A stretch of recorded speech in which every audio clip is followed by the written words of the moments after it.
They don't go through the mountains or deserts anymore, they go to the front door, said Victor Clark Alfaro, a migration expert at San Diego State University. But their chances of asylum may be diminishing.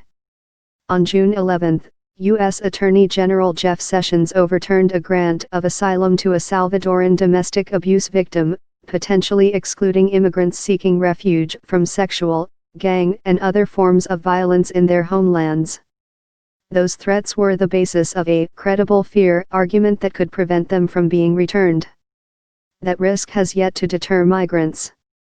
Waiting game shelters run by charities in Reynosa, Tijuana, and Nogales, Mexican cities separated by hundreds of miles along the border, all reported an uptick in migrant asylum seekers.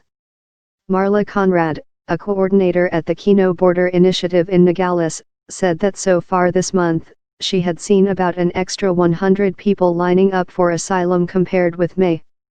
At the border in Tijuana, 26-year-old Jose Cortez from El Salvador, traveling with his 5-year-old daughter, said the waiting list to request asylum was now 1,150 people long. When he arrived 2 weeks ago, it had 1,000 names on it. Migrants manage the waiting list, a task currently with Cortez.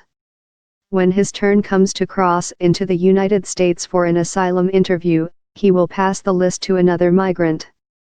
It is growing even as 30 to 60 people are called up daily to plead their cases with U.S. border agents.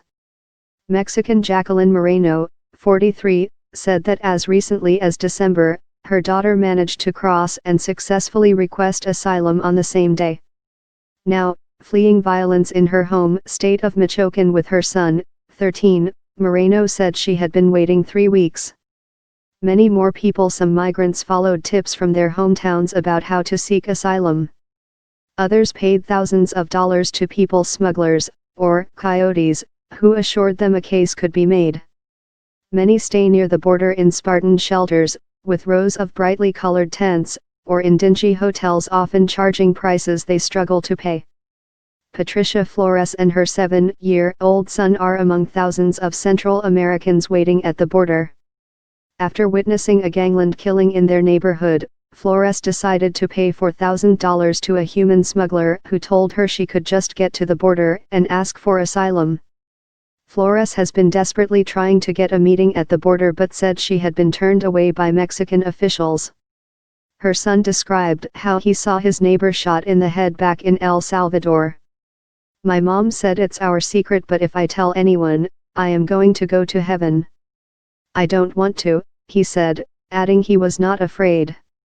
Pointing to his green t-shirt with a cartoon on it, he said that was his bulletproof jacket. Adelia Contini, from Brazil, has run a church-funded shelter for women and children in Tijuana for 9 years. She too has noticed an increase in asylum seekers.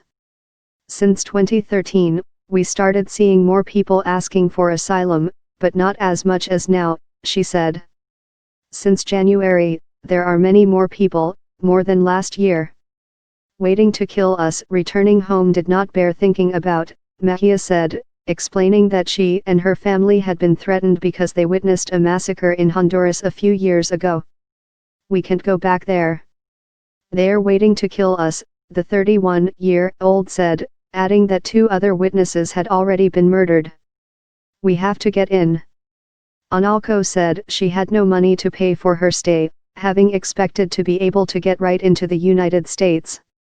But a U.S. official turned her away at the crossing, telling her she would have to put her name on a list and wait her turn.